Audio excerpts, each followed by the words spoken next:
আমার সব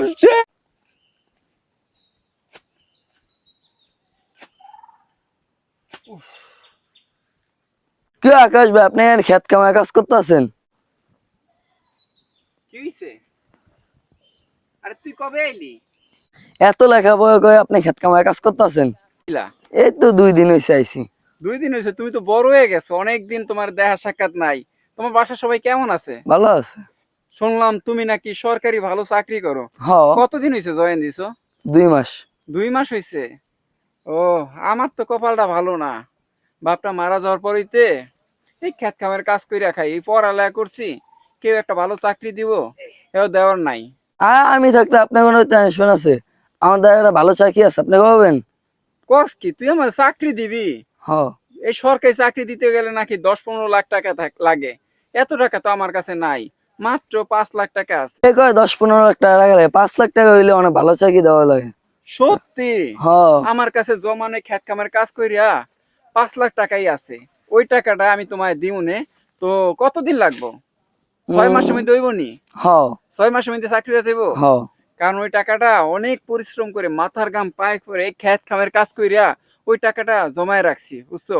কেউ যদি একটা চাকরি দেয় সেই আশায়, এখন তুমি যেহেতু আশা দিছো, নিজের মানুষ, তোমার বিশ্বাস কইরা 5 লাখ টাকা আমি দিমু। তাহলে বিকালে আইসো, 5 লাখ আচ্ছা, টাকা নিয়ে তোমার আমি বুঝাই দিব, ঠিক আছে? তাহলে যাও। আচ্ছা। ও ভাই, কি অবস্থা? আমি তো হ্যাঁ, বিকালে টাকা নিতে আইলাম। হ্যাঁ, তুমি দেখা করতে আইছো, হুম। আমিও টাকা লয়ে রেডি হইছি। তোমার এই যে 5 লক্ষ টাকা, এটা হইছে, তুমি বুঝাই দিলাম, গয়না নিও, ঠিক আছে? আচ্ছা, এখন ঠিক আছে। কাজটা একটু তাড়াতাড়ি করো ভাই, গরিব মানুষ তো। আমি তোমার বিশ্বাস কইরা দিলাম, তুমি আমার বিশ্বাসে মর্যাদা রাখো, ঠিক আছে ভাই? আবার কালকে তোমার লগে দেখা করুম যে কি কেমনে কি ব্যবস্থা করলা আচ্ছা, না করলা। বিকালে এলে টাকা আমি দেন। তাহলে কাজে যাই। আচ্ছা। এই গরমের মধ্যে কাজ করতে অনেক কষ্ট হয়।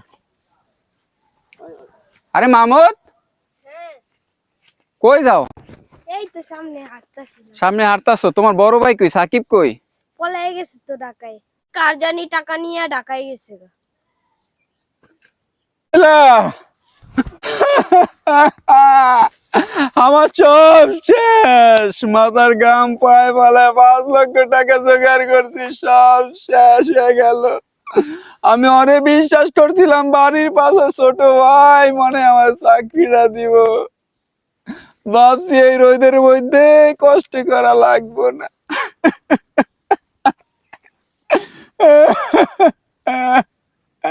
আপনারা যদি এরকম সরকারি চাকরি পেতে চান, তাহলে এরকম ঘুষ দিয়া চাকরির পিছনে দৌড়ায়েন না।